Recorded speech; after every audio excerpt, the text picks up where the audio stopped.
Alors, un autre article que je vais vous mettre aussi en ligne, là, c'est pareil, c'est sur la médecine factuelle, la pratique factuelle, etc. C'est Michel Géda, qui est directeur de Kiné La Revue, qui a écrit ça, c'est 2017, c'est assez récent. Mais c'est intéressant parce que justement, lui, il montre un petit peu les limites et les dérives de ce modèle à 3 dimensions là. Vous me suivez toujours? Ça va? Regarde là qu'il est. Oui, oui. Ok. Alors, dans son modèle, il dit en gros attention à justement à l'importance que l'on va au déséquilibre dans ce modèle à 3 dimensions. C'est-à-dire que si nos prises en charge sont trop orientées autour du projet du patient, alors on risque d'être un petit peu dans ce qu'il appelle, lui, une pratique orientée vers la populite. Si on est trop centré sur l'expérience clinique, alors là, ça va être plus une approche une pratique proche de la dogmatite, d'accord? Et si on n'est que centré ou exclusivement ou essentiellement centré sur les preuves scientifiques, alors attention, on peut dévier vers la scientite, d'accord? Alors, il prend des exemples là. Excusez-moi. Alors, c'est quoi la populite? Et ça, enfin, je vous rassure, hein, dans votre carrière, vous allez forcément passer par ces différents dérives-là où vous dire à un moment donné, oh là, attention, tu es en train de partir un petit peu, voilà. Alors, la populite, c'est quoi concrètement? C'est la peur de décevoir son patient, la peur du conflit, essayer de faire plaisir au patient, d'accord? Alors, le thérapeute doit savoir garder son indépendance et expertise. Alors, exemple, hein, le médecin qui renouvelle les ordonnances sous la pression du patient, d'accord? Le thérapeute qui appose du tape chez un sportif en disant, bah voilà, c'est ce qu'il me faut, etc. Le patient qui ne réclame que des massages ou tout ce qui est aussi le patient qui veut tel ou tel moyen, outil, etc. Alors ça, c'est pas évident, hein, parce que non, la démarche,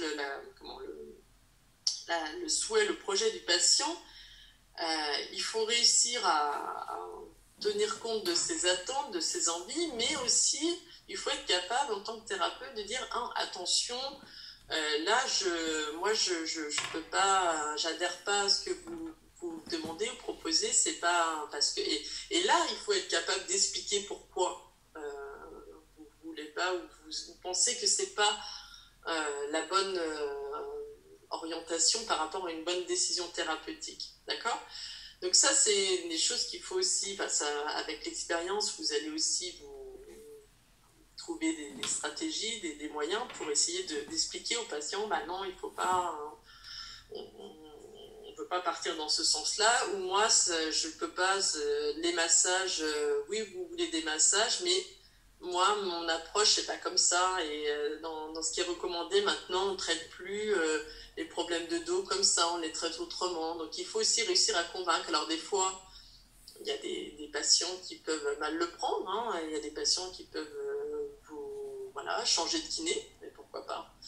D'accord, ça c'est la liberté du patient. Vous pouvez aussi être en droit, alors après de manière bien sûr diplomatique, mais vous avez le droit aussi de dire à un patient, de lui faire comprendre que vous ne pouvez pas, vous n'êtes pas d'accord sur ses attentes, sur ses demandes, c'est pas votre manière de pratiquer, d'accord? Vous êtes en droit de le faire à partir du moment où vous le justifiez.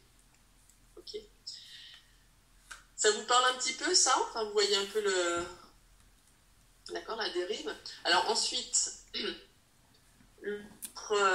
l'autre dérive, donc c'est cette fois, c'est le kiné qui prend toutes ses décisions thérapeutiques exclusivement ou essentiellement basées sur son expérience. Et voilà, moi j'ai mes recettes, je sais, j'ai tel geste, tel protocole, et voilà, et je les applique de manière un peu routinière à tous mes patients. Et puis voilà, ça marche pas, je sais pas où, je pense que ça marche, le patient a l'air content, mais je me remets pas en question, d'accord? Et puis j'ai appris comme ça, et puis pas autrement, quoi.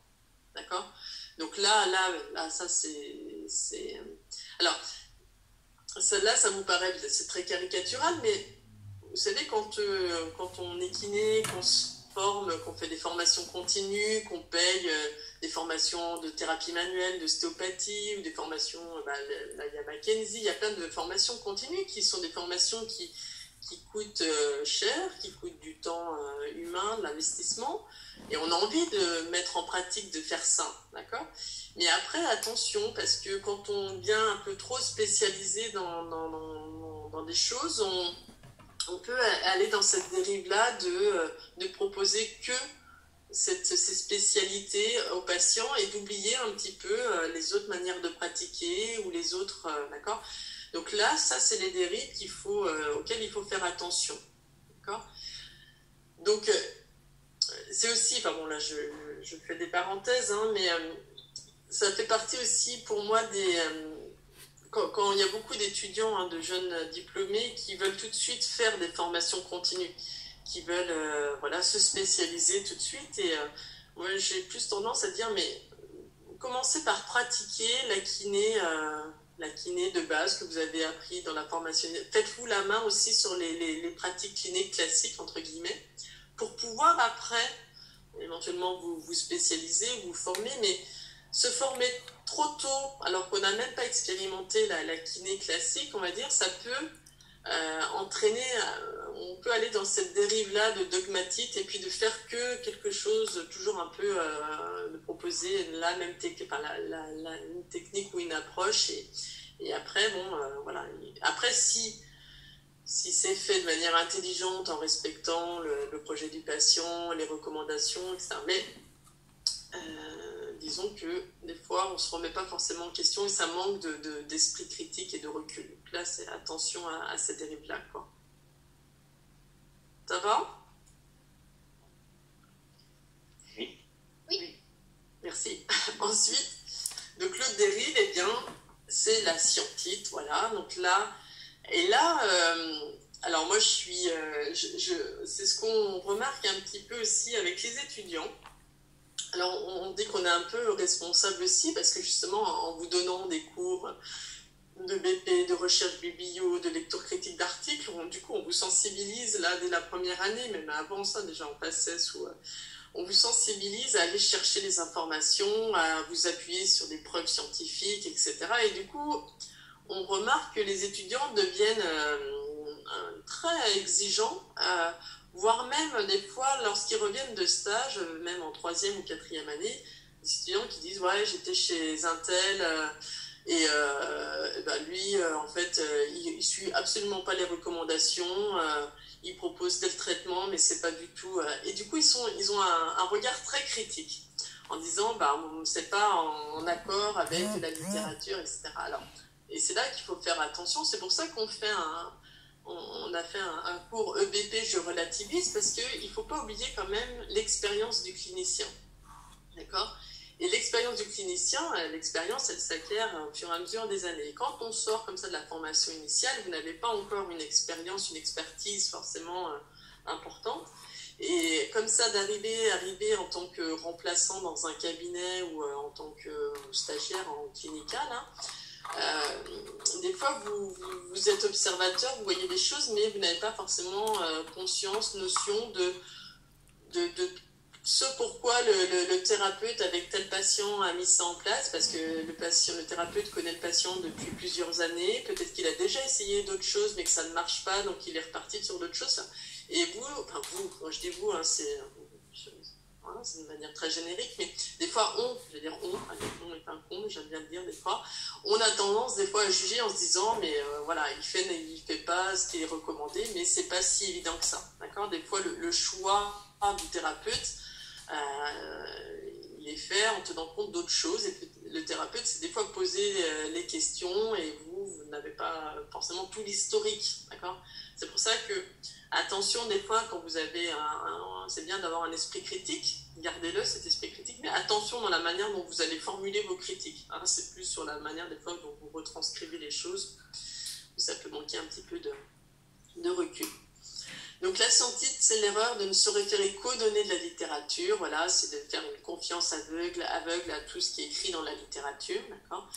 Donc là, ça peut être une dérive parce que dans la littérature, les études, eh bien, les résultats des études, des fois, ça s'appuie sur des choses, sur des populations très homogènes où les patients avaient un problème et pas d'autres, etc. Donc c'est pas toujours facile de généraliser des résultats d'une étude à notre population, à nous. Hein, d'accord. Moi, quand j'ai des patients hémiplégiques, quand je lis les recommandations de la HS sur l'hémiplégie, je me dis, bah, ouais, ça, moi, je peux pas le faire avec mes patients parce qu'en plus d'avoir une hémiplégie, ils sont vieux, ils ont un autre problème sensoriel, etc. Et du coup, c'est pas forcément applicable à mon patient.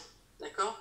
Donc, attention à ces dérives-là. Et il y a des professionnels qui, des fois, voilà, ont un jugement un petit peu trop... pas bien, qui vont juger leurs confrères en disant, bah voilà, eux, ils suivent pas les recommandations, mais c'est pas si évident que ça. D'accord. Donc, attention. Et puis, les autres dérives, hein, aussi, c'est ce qu'on entend, les étudiants aussi qui nous disent, ben... là, il fait des techniques anciennes, alors qu'il s'appuie sur des recommandations qui datent d'il y a plus de 10 ans. Donc ça, c'est pas du tout EBP. Alors ça, on l'entend souvent. Je sais pas si vous l'avez déjà entendu. La notion des « ah ben ça a plus de 5 ans, donc c'est pas EBP ». Alors ça, attention, non. Ça veut rien dire, d'accord. Même si je sais à peu près d'où ça vient. C'est quoi l'histoire des 5 ans quand on fait une recherche, une revue des recherches bibliographiques? Ça veut dire quoi les 5 ans là? Vous avez déjà entendu ça là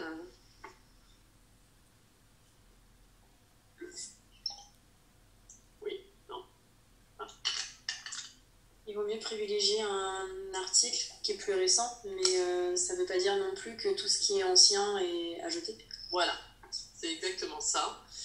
Donc, quand on vous dit de s'appuyer sur les données de la science, les preuves scientifiques, ok, donc on sous-entend qu'il faut se baser sur les choses actuelles, actualisées, d'accord. C'est pour ça qu'on dit, en gros, c'est les données qui ont maximum 5 ans, c'est l'actualité scientifique, on va dire, dans l'esprit des gens, c'est autour de 5 ans. Maintenant, tout ce qui a été publié avant reste quand même très intéressant et peut encore être d'actualité. D'accord. Il n'y a pas sur certains sujets, tout ça, on ne réactualise pas, il n'y a pas des nouveautés qui sortent tous les ans. Hein. Il y a des traitements qui sont les mêmes depuis 20 ans et c'est comme ça, quoi. D'accord. Donc, attention, c'est pas parce que quelqu'un va vous parler d'un article qu'il a trouvé qui date de 1995 que vous devez se moquer de lui, dire « ah, c'est un has-been, il est trop nul », et voilà, quoi. Non, écoutez-le jusqu'au bout et essayez de comprendre pourquoi, d'accord. Donc, là, quand on fait des recherches bibliographiques, eh bien sûr, on va regarder les dates de parution, mais on va regarder ce qui a été publié, les dernières recommandations.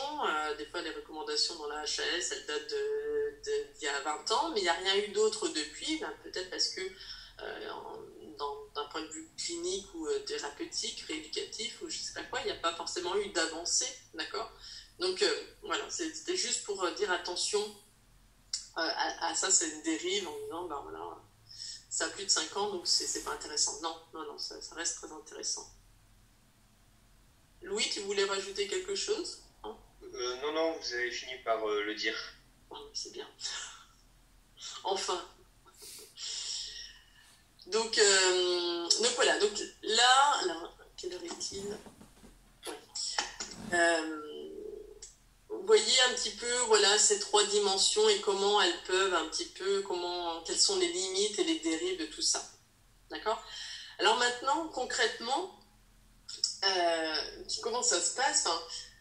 Maintenant, vous avez de plus en plus les patients, et vous-même, hein, vous avez déjà été dans une posture de patient, j'imagine, mais maintenant, avec Internet, on a accès à tout. C'est-à-dire que les patients, ils font leur propre diagnostic, ils vont chercher les éléments d'information par Internet, alors en tapant sur n'importe quoi. Mais bref, ils ont des éléments de réponse. Et il y a de plus en plus de patients maintenant qui arrivent dans les cabinets et puis voilà, qui disent à leur thérapeute, ben voilà, j'ai entendu parler de ça, j'ai vu ça comme annonce, j'ai vu tel appareil, etc. Et donc c'est à vous après d'essayer de prendre les informations, d'écouter le patient, de comprendre ce qu'il a compris aussi de ce qu'il a lu.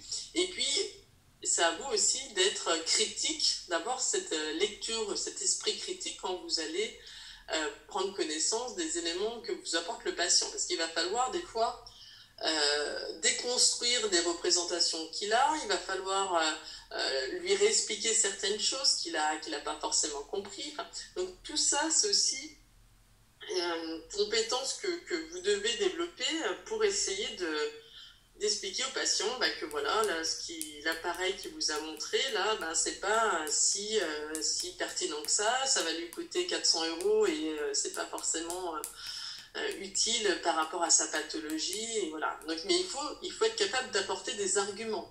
Et ces arguments, c'est des arguments, plus ils seront, on va dire, scientifiques, plus ils seront précis, rigoureux, et plus vous allez, vous, avoir du poids, on va dire, dans le changement de décision du patient. Enfin voilà, vous allez pouvoir le convaincre, quoi. D'accord ?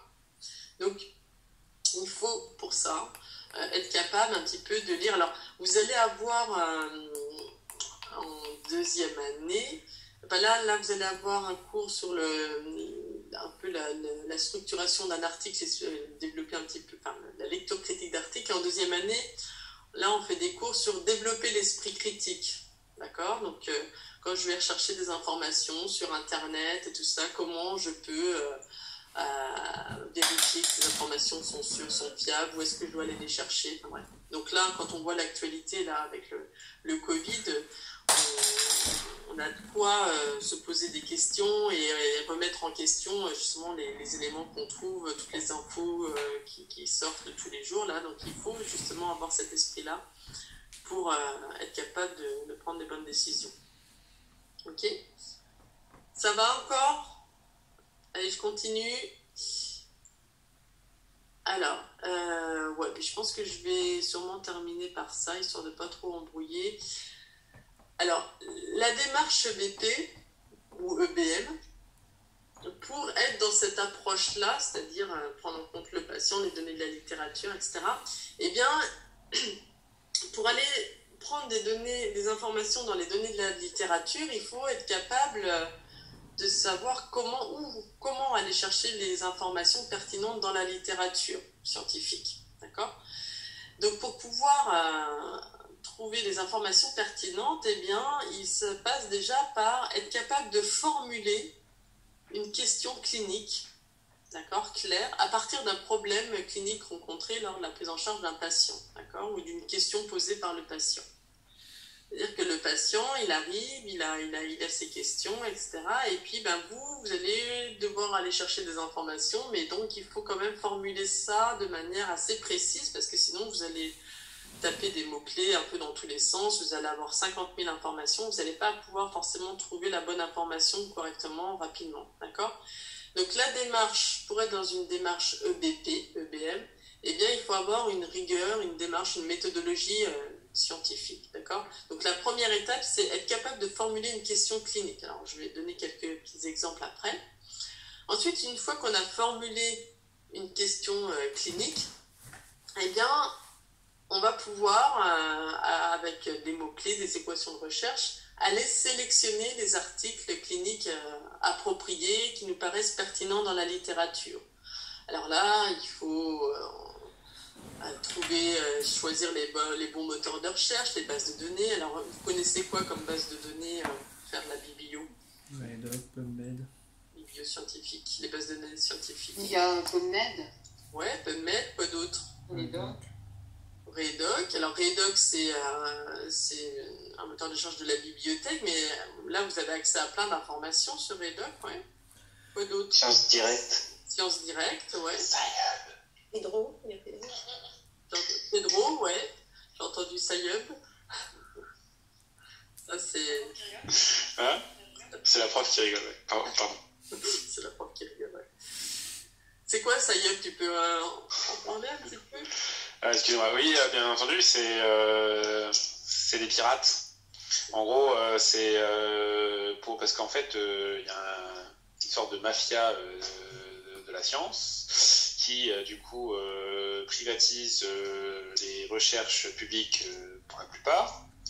Et du coup, il y a des gens qui ont proposé de faire, en fait, dans le même principe que Wikipédia ou Wikileaks, enfin, en gros, de rendre publiques les études qui sont normalement payantes. Et c'est un truc totalement privé, totalement pirate et complètement illégal, mais qui permet de faire nettement avancer la science et qui permet à des pays tels que, enfin, des pays qui n'ont pas la possibilité les ressources pour acheter les études, de pouvoir faire participer à la science. Très bien, très beau résumé de ce que c'est. Je t'en remercie. Alors, tu l'as bien dit, les pays qui ne peuvent pas avoir accès, voilà, donc c'est bien pour eux. Par contre, nous, on est en France, on a des super réseaux, on a avec les BU de santé, avec Redoc, avec tout ça, vous avez tous les accès, enfin, vraiment, vous avez eu un petit peu d'informations là avec Redoc, avec les bibliothécaires de médecine, mais donc moi là ce qui m'agace, c'est quand maintenant les étudiants, je sais pas, parce qu'ils font leur feignant ou je sais pas quoi, mais vont directement sur SciUp pour chercher des articles, alors que les mêmes articles sont accessibles légalement par l'ABU, par Redoc, par tout ça. Donc s'il vous plaît, évitez de vous mettre dans l'illégalité, d'accord, et laisser ceux qui n'ont pas un moyen de faire ça, alors que vous, avec l'ABU, vous avez accès à énormément de revues en ligne, d'accord, gratuitement. Donc essayez de passer par les accès légaux et voilà, qui sont bien faits. Et... Je peux me permettre, c'est pas gratuit. C'est quelqu'un d'autre qui paye à notre place, mais c'est pas gratuit. Oui, en plus. Mais donc, du coup... non, mais pourquoi c'est pas gratuit? Les accès qui nous permettent avec la BU et tout ça, c'est des accès qui nous sont permis par le fait que l'université paye pour nous, en fait. Oui, mais vous payez-vous une inscription? Oui, mais ça reste que ça subventionne quand même certaines personnes qui ont... Bref, excusez-moi, c'est de la politique, c'est pas... Okay. Voilà, désolé. Voilà, mais en tout cas, c'est légal, et vous, par rapport à votre inscription, le fait d'avoir eu accès à la BU de médecine, là, enfin, à l'universitarisation, on va dire, vous pouvez accéder vraiment très très facilement à ça. Et en plus, vous avez les services des documentalistes qui sont là pour vous aider, qui sont très très compétentes. Donc voilà. Après, ça dépend des domaines, parce que moi, je sais que des fois... en STAPS, moi j'avais Ulysse du coup où j'avais accès à pas mal d'articles, mais pas forcément à tous. Donc des fois, SciUp, ça m'a permis d'en ouvrir certains auxquels je pouvais pas avoir accès ou qui n'étaient pas forcément disponibles à la BU, on va dire directement. Ouais. Et alors je suis d'accord, mais n'oubliez pas, enfin, il y a plein d'articles auxquels on peut pas avoir accès ou c'est des accès payants, mais il suffit d'envoyer un petit mail bien formulé aux auteurs de l'article. Et souvent, les auteurs vous expédient, ils sont très heureux qu'un petit étudiant ou une petite étudiante trouve que leur article est intéressant. Donc, il y a plein de moyens. Ça demande une petite démarche supplémentaire, mais bon, moi, c'est juste pour vous sensibiliser. Après, ce n'est pas l'objet du cours, hein, loin de là, d'accord, mais comme ça a été mentionné. Mais on peut trouver facilement maintenant les articles ou en passant par l'auteur directement. Donc voilà. Mais je suis d'accord que tout n'est pas accessible. Mais beaucoup sont accessibles quand même maintenant. Ok, alors je reviens sur la démarche BP. Donc formuler une question de recherche. Alors on va voir un peu comment on peut vous aider à formuler une question de recherche. Donc une fois qu'on a formulé, on va aller rechercher des articles appropriés dans la littérature, donc en passant par ce que vous voulez. Ensuite, une fois qu'on a sélectionné les articles, eh bien, qu'est-ce qu'on va faire? On va les lire. Mais on va les lire, pas juste les lire, on va les lire de façon critique, d'accord? pour donc évaluer les informations trouvées, voir si c'est valide, si c'est applicable, etc. Donc ça, c'est ce troisième temps. Ensuite, on a pris les informations, ok, on voit ce qui est recommandé, ce qui pourrait être applicable. Et là, quatrième temps, on va aller auprès du patient et puis on va essayer de lui proposer les solutions qu'on a trouvées, le protocole, je ne sais pas quoi, d'accord? Donc on va l'appliquer en accord avec notre expertise et puis aussi par rapport aux préférences du patient. Donc là, on est bien dans la triptyque de l'EBP, d'accord? Et puis, cinquième temps, et c'est là où on oublie un petit peu de faire ça, mais c'est ce qu'il faut faire à travers nos bilans, c'est d'évaluer justement si ce qu'on a proposé, ça a permis une évolution du patient, etc. Donc c'est évaluer la qualité et l'utilité de la prise en charge de ce patient. D'accord ? Donc cette démarche-là, finalement, elle est assez simple. Et cette démarche-là, vous allez la retrouver lorsque vous allez faire votre mémoire, c'est-à-dire que c'est une démarche de problématiser, de poser une question face à un problème, de problématisation, on va dire. Ensuite, d'aller rechercher des informations dans la littérature, de les appliquer ou de les utiliser pour répondre à sa question. Et puis après, c'est la partie un peu discussion, c'est d'évaluer ce que vous avez mis en place pour savoir si c'était adapté ou pas. D'accord ? Donc là, l'esprit démarche BP, c'est ça. D'accord ? Et ça, on se rend compte que souvent, les thérapeutes, ils font quoi ? Ils vont directement à la partie 4, quoi. C'est-à-dire, ils appliquent des choses, mais sans forcément regarder un petit peu ce qui était recommandé, sans chercher à les évaluer, sans avoir formulé une question précise, etc. D'accord ?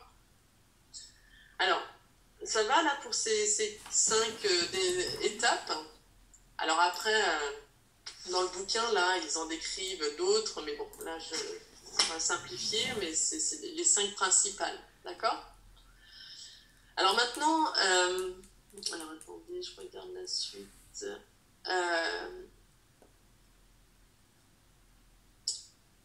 Comment formuler une question de recherche clinique ? Alors, on va me dire, mais on va quand même pas, à chaque fois qu'on a un patient à prendre en charge, on va quand même pas s'amuser à formuler une question de recherche clinique. Enfin, ça sera un petit peu...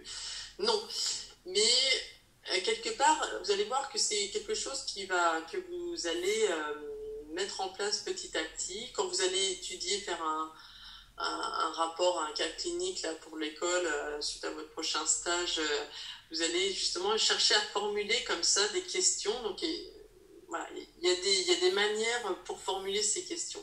Alors, un des modèles dont on entend beaucoup parler, peut-être que vous en avez déjà entendu parler, c'est le modèle PICO. Ça vous parle ou pas ? Non ? Alors, le modèle PICO, en gros, c'est l'art de formuler une question en intégrant 4 éléments. Alors, ça va bien, ce format PICO, lorsqu'on est sur des études, sur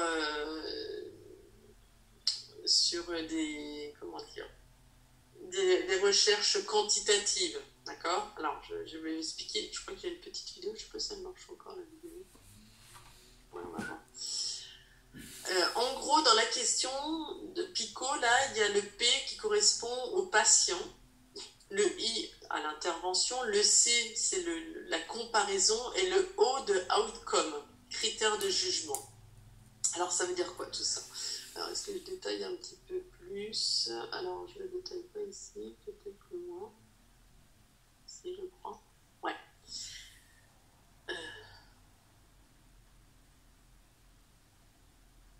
Voilà. La démarche bébé nécessite de formuler sa question puis de vérifier sa concordance avec celle des articles pour ne sélectionner que ceux qui correspondent à notre problématique avant d'en faire ensuite la lecture critique d'articles. Donc différents outils, il y a le modèle PICO, le plus connu, et le modèle Spider, on verra plus tard, mais en gros, modèle PICO, population, intervention, comparateur, outcome. Alors, je vous montre quelques exemples, et puis après on verra ça par la suite. Alors là, je vais essayer de me mettre en diaporama. Hop, alors, je peux écarter. Prenons quelques exemples pour modéliser une situation clinique en modèle selon le modèle PICO. D'accord? Alors, vous recevez un patient ayant bénéficié d'une pose de prothèse totale de genou après gonarthrose. D'accord? Votre objectif principal est le gain en flexion. Il y a un arthromoteur sur votre lieu de travail. Pour l'intégrer ou non dans votre pratique, vous aimeriez savoir son efficacité dans ce but. Vous avez compris? Est-ce que, en gros, vous demandez, est-ce que c'est bien que je fasse travailler mon patient sur arthromoteur pour gagner en flexion de genou? Ça va? Donc là, vous avez une situation, vous posez une question que vous dites, il faut que j'aille chercher un petit peu des informations dans la littérature. Est-ce que, suite à une PTG, est-ce que l'arthromoteur, c'est quelque chose d'efficace ou pas, machin. Donc, d'accord? Donc, pour pouvoir vous aider à formuler la question, trouver les bons mots-clés, eh bien, le modèle PICO, alors, voilà un exemple de formulation avec le modèle PICO. En gros, le P, ça serait le patient ayant bénéficié d'une PTG en première intention suite à une gonarthrose. L'idée, c'est de bien détailler le patient, voilà, c'est PTG suite à une gonarthrose. Ensuite, l'intervention, c'est l'arthromoteur. Le C de comparaison, c'est l'arthromoteur comparé à autre chose. Alors, ça peut être de la mobilisation passive, de l'automobilisation, je ne sais pas quoi. Et le O de outcome, le critère de jugement, ça serait ici l'amplitude de flexion de genou en degrés. D'accord? Du coup, ça reviendrait, si on devait formuler une question de recherche, c'est l'arthromoteur, comparé à une alternative, permet-il un gain en flexion de genou plus important chez les patients ayant bénéficié d'une PTG en première intention suite à une gonarthrose? Chouette, hein? Facile. Vous avez 4 heures. C'est ça. Alors, bon là c'est l'exemple, comme ça paraît... Mais en quoi c'est important? Parce que quand on reprend la première situation, on se dit, allez, je vais regarder, je vais taper arthromoteur sur Google, alors vous allez tomber sur 50 000 trucs. Arthromoteur et gonarthrose, arthromoteur et quoi, PTG, enfin... Il y a plein de mots-clés comme ça, mais on ne sait pas forcément, on ne sait pas comment les combiner, etc. Donc, le fait de faire cet effort-là, d'accord, eh bien, ça vous permet justement de bien dégager les mots-clés, d'avoir tous les mots-clés, d'accord, et d'essayer de les associer pour pouvoir tomber sur les articles qui ciblent déjà bien cette question, d'accord? Donc ça, cette démarche-là, c'est ce que vous allez faire aussi quand vous allez chercher une idée de mémoire. D'accord? Là, en ce moment, on a les 3e années qui stressent un petit peu parce qu'ils peuvent trouver une idée de mémoire, mais c'est ça, c'est-à-dire que y a l'effet un petit peu entonnoir, là, quand on construit une question, une problématique, c'est, là, je m'intéresse, je voudrais faire un mémoire sur l'hémiplégie. Ouais, d'accord, ok. Mais l'hémiplégie, quoi? La droite, la gauche, les mi-négligences, plutôt les mi-négligences. Ok, mais qu'est-ce qui t'intéresse? C'est quoi? C'est la rééducation du membre sup ou du membre bras? Plutôt le membre sup chez le patient mi-négligent. Ok, mais dans quel contexte? Tu veux évaluer quoi? Eh bien, sa capacité à s'orienter dans l'espace pour une tâche de préhension. Ok, vous voyez? L'idée, c'est ça, c'est que avec ces formulations-là, c'est essayer de trouver quelle population, tu t'intéresses à quoi, c'est quoi l'intervention que tu veux expérimenter ou que tu veux mettre en place, et c'est quoi ton critère de jugement, la force, la marche, la qualité de vie, la douleur, etc. etc. D'accord? Donc c'est ça, la démarche aussi, EBP, d'accord, pour pouvoir aller trouver dans la littérature les articles intéressants et après pouvoir les transposer par rapport à votre question à vous. D'accord? Autre exemple. Alors, hop. Merde. Je sais pas pourquoi je vois plus mon truc. Alors.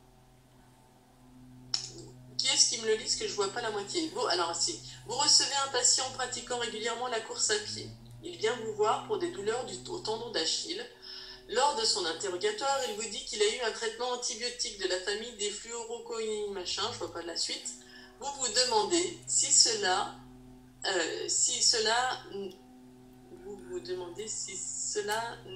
ne pas être en partie à cause. Il y a une faute. C'est pas moi qui l'ai fait, c'est dans l'extrait du livre. Si donc le fait qu'il ait pris des antibiotiques n'est pas la cause de ses douleurs. On a déjà tous un peu entendu ça, le fait de prendre des antibiotiques ou d'avoir des problèmes à une dent, etc. Ça pouvait jouer sur des tendinopathies. Je ne sais pas si vous avez déjà entendu ça, mais bref. Donc la formulation, selon le modèle PICO, les sujets pratiquant une activité physique, l'intervention c'est la fluoroquinone machin, là, il n'y a pas de comparateur ici, et puis l'outcome c'est l'apparition des tendinopathies d'Achille. Et donc, ça devient une question normalisée. Les fluoroquininols sont-ils un facteur de risque de tendinopathie du tendon d'Achille chez les sujets pratiquant une activité physique? D'accord? C'est bien formulé, hein? Ok. Hop. Allez, encore une petite dernière parce que je sens que ça vous plaît, ce modèle PICO. Oh putain, il est 4 heures. Je termine avec ça. Vous recevez un patient ayant une rupture du ligament croisé antérieur. Au cours des séances que vous avez avec lui, il vous demande si ses sensations de dérobement et de craquement sont normales, car il a lu sur Internet qu'il risquait d'avoir plus d'arthrose au genou s'il ressent ça. D'accord ? Donc là, pareil, le sujet, c'est quoi? C'est un sujet avec rupture du ligament croisé antérieur, sans ligamentoplastie, l'intervention, sensation de dérobement et de craquement, il n'y a pas de comparateur, développement d'arthrose, et ça devient... Est-ce que les sensations de dérobement, de craquement de genoux sont-ils des éléments prédicteurs du développement d'arthrose chez les sujets avec rupture du ligament croisé antérieur? Donc là, en tapant, en ayant ces mots-clés, vous pouvez trouver des articles qui se sont certainement intéressés à la question. Ok. Là, je vois qu'il y a des effets placebo. Ok, non, c'est bon, j'ai coupé les trucs. Alors, on va... J'avais quoi d'autre encore à vous dire? J'ai plein d'autres choses, mais ça, on s'en met un petit... On se garde sous le coude pour l'année prochaine. Allez voir sur... j'avais mis un petit lien là pour une vidéo pour le modèle PICO. Je vous laisse, je vous l'envoie. Où est-ce que c'est?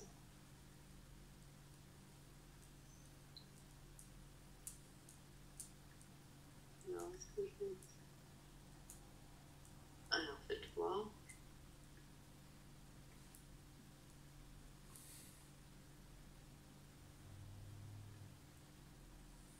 Alors, est-ce que vous voyez là? Non.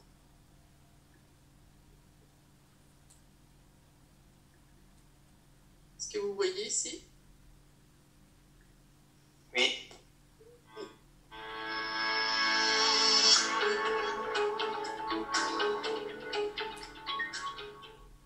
Welcome to this video tutorial on how to ask a clinical question about the... Alors, là, moi, je vais vous laisser parce que j'ai un rendez-vous là à 16h et puis j'ai largement débordé. Je vous envoie le lien. Vous allez accéder au site de Pedro, d'accord? Vous le connaissez ce site ou pas? Vous tapez PICO, vous avez une petite vidéo qui est bien foutue, qui dure 5 minutes, d'accord? Qui vous explique un petit peu aussi comment faire les recherches. Donc, je vous invite à aller la voir et à regarder un petit peu tout ça. Je vous envoie ce lien. Hop. Tac. Attendez, je me perds dans les trucs. Hop, j'arrête le partage. Donc là, si vous avez encore 5 minutes pendant votre café ou je sais pas quoi, allez jeter un œil. Vous avez accès en français à tout ça. Donc voilà. Bon, est-ce que ça va? Je vous ai un peu... j'ai ouvert plein de parenthèses, ça embrouille un petit peu, mais vous avez une petite sensibilisation. Vous avez l'article que je vous ai envoyé, vous avez fait vos petites recherches personnelles, d'accord? Vous avez ce livre, où il y a la Bible, d'accord? Donc, est-ce qu'il y a des questions? Est-ce qu'il y a des remarques? Est-ce que ça va? Je vous ai pas trop perdu? Non, c'était très clair. Oh, merci. Bon, n'oubliez pas de faire vos gymnastiques, de vous tenir droit, de faire vos étirements des trapèzes. Hein, ça, c'est pour mes groupes de massage. Vous avez dit qu'on le ferait, j'ai pas eu le temps de le faire. Donc, voilà, pensez à votre ergonomie. Et puis, allez sortir le chien pour ceux qui ont des chiens. Allez, bonne fin de semaine à vous et puis à bientôt. Merci, bonne fin de semaine.